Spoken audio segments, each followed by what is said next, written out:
What if I told you there are places in Africa right now in 2025 where over 60 men sleep standing up in a room built for 10, where death comes not from an execution but from diarrhea, hunger, or right bite, where a trial can take over 12 years to begin and a battle for clean water costs more than a life? These are not exaggerated horror stories. These are facts, documented, verified, and silenced by most. Prisons in Africa are not just holding facilities. They are forgotten dumping grounds where the poor, the voiceless, the wrongly accused, and even the political enemies of power go vanished. And once you enter, justice no longer matters. What matters is whether you can pay bribe to a guard for food, whether you can survive another week of tuberculosis coming into your face, and whether someone outside still remember if you are really alive. As of 2025, some of the most dangerous prisons in Africa are known not only for their extreme overcrowding, poor sanitation, and lack of medical care, but also for the brutality of guards, gang dominance, and human rights abuses, and also horrifying conditions that frequently lead to death, disease, and severe psychological trauma. In this video, I'll walk you down cell by cell, country by country, in order to show you what happens behind those concrete walls you've never seen on the news. You will hear about prisons that hold 3 times their capacity, guards who sell human beings like livestock, inmates tortured into confession they never made, and systems so broken that freedom becomes a myth. This is not just about criminals, it's about the system that buries human lives without accountability. And in Africa, in 2025, that system is darker than ever. Now here is a well-detailed countdown of the top 5 most dangerous prisons in Africa, and number 1 will shock you. To get to that, don't forget to like and subscribe.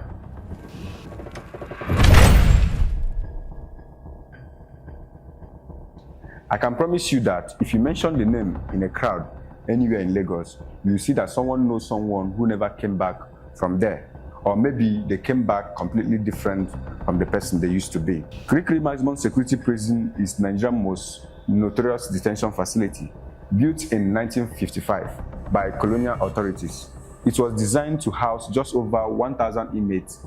Today, in 2025, the prison groans under the weight of over 3,000 bodies. Most of them didn't even get a fair trial. Many are still waiting, not for release, but for their first day in court. Some have even waited for over 10 years. This prison was never built for this. The cells were meant to hold over 1 to 2 people each. They now hold over 10 to 12 men per cell. Some with no space to lie flat, so they sit, kneel down to their chest, or they sleep in shifts, like one man up while the other lies down. The air inside there is thick with the stench of sweat, urine, infected wounds, and the hopelessness of forgotten men. Ventilation is very poor. There is hardly a running water, toilet accessories, just buckets which overflow by morning. And then there is a hierarchy. Inside Kirikiri, money determines survival. Wealthy or well-connected prisoners bribe their way into better cells, better food, and even access to phones, drugs, and private gas. But the poor are treated like human trash. They sleep near toilets, they get beat up for sports, they clean the blood of others off the walls.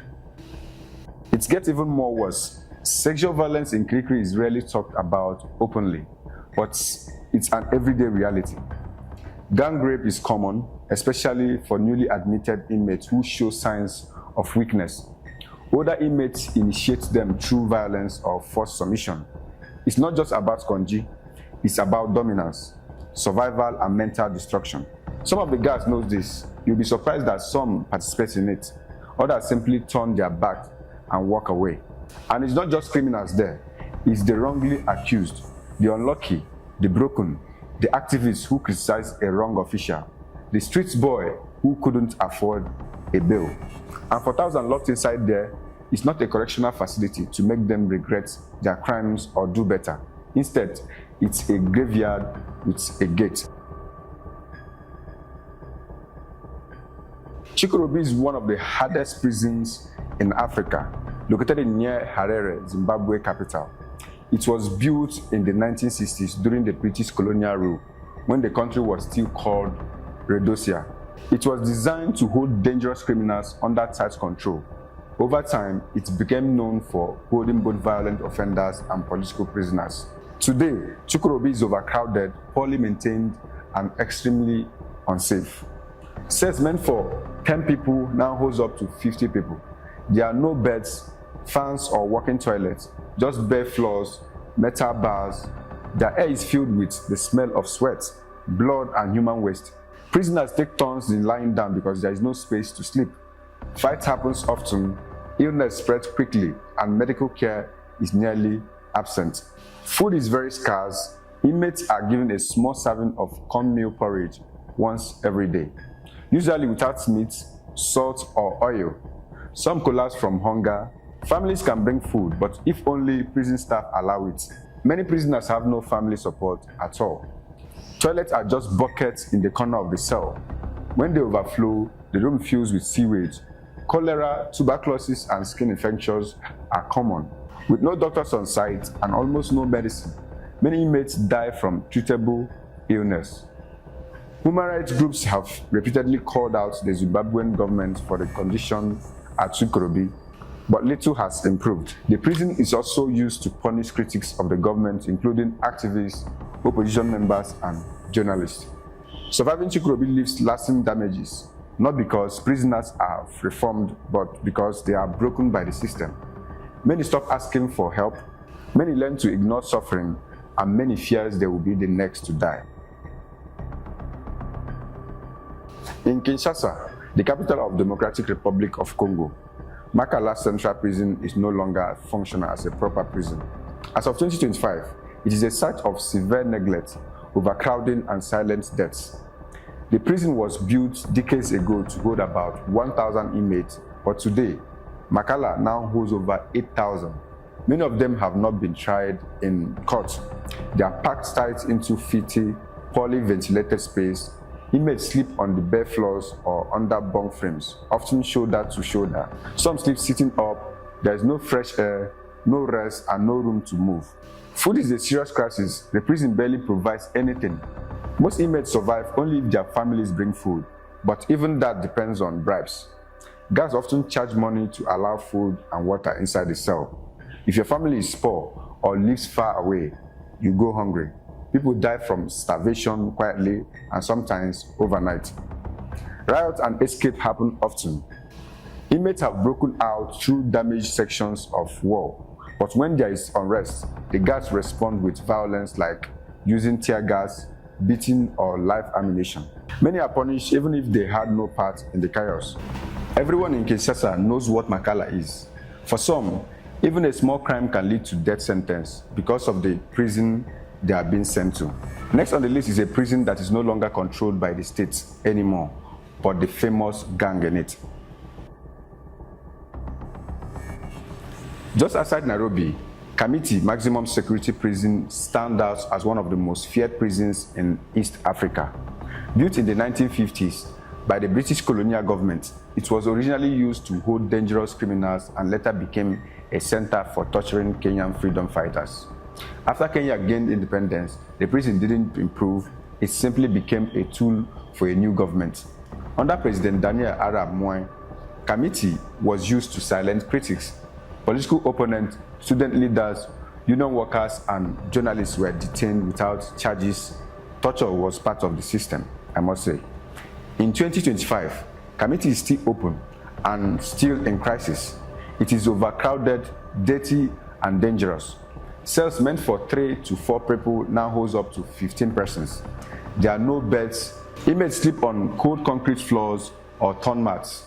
Meals are basic and dirty. Prisoners often find stones in their food. Meat is rare, and vegetables are almost never served. Healthcare is nearly absent. Minor injuries become deadly because there is no treatment unless bribes are paid. Mental illness is ignored. Prisoners who break down mentally are blocked, and small cells are left alone. Kamiti is also controlled by prison gangs. These gangs manage everything from food, movement to drugs, and even phones. New prisoners are quickly targeted. If you don't pay for protection, you are at risk of being abused or treated like property. Beatings are frequent, sometimes by gangs, sometimes by guards. Sexual violence is also common. used as punishment or control. Complaining only brings more violence. Some guards work with the gangs. Prisoners say most illegal items are brought in by officers, not smuggled from outside. Before we go on the last countdown, which is number 1 on the list, the most dangerous prison in Africa, don't forget to like and subscribe as we head on. Talking about Posmo Prison, located in Cape Town's southern suburb, was built in 1964 during the apartheid. It was meant to hold inmates awaiting trials and those already sentenced, but over the years, it became one of South Africa's most dangerous maximum security prison. By 2025, control of Posmo is no longer in the hands of the state. It belongs to the numbers of gang, a powerful and a violent prison gang divided into the 26th, 27th, and 28th. These gangs run the prison from the inside. They decide who gets food, who gets beaten, who gets protection, and who is targeted for abuse. Guards are often powerless and unwilling to act. Some cooperate in exchange for bribes. Young or first-time inmates are the most vulnerable ones, and many are forced into gang through brutal initiation, often involving beating or rape. Refusing is dangerous. Once recruited, there is no way out. Following gang orders becomes the only way to stay alive. Violence is part of the daily life. There is no safety inside this cell. Nelson Mandela was once held in Posmo. He described it as a place that strips away your humanity. Today, conditions are even more worse for many prisoners. Posmo reflects the deep problem in South Africa's prison and justice system. A place meant to hold criminals now makes them more violent. Many inmates don't change because they want to. They change because they must, to avoid being hurt or killed. As of 2025, Posmo has become a violent system running within the government walls. And there, fear keeps orderliness, while silence keeps people alive. In conclusion, across the continent, prisons are not just overcrowded or underfunded. They are dangerous. People will die slowly behind bars with no proper food, healthcare, or legal support. Guilt or innocent doesn't always matter. What matters is how poor you are. If your family can pay a bribe, or if you spoke against the wrong person. Many who die in these cells never saw a courtroom, never got a trial, never had a chance. And this is just the start.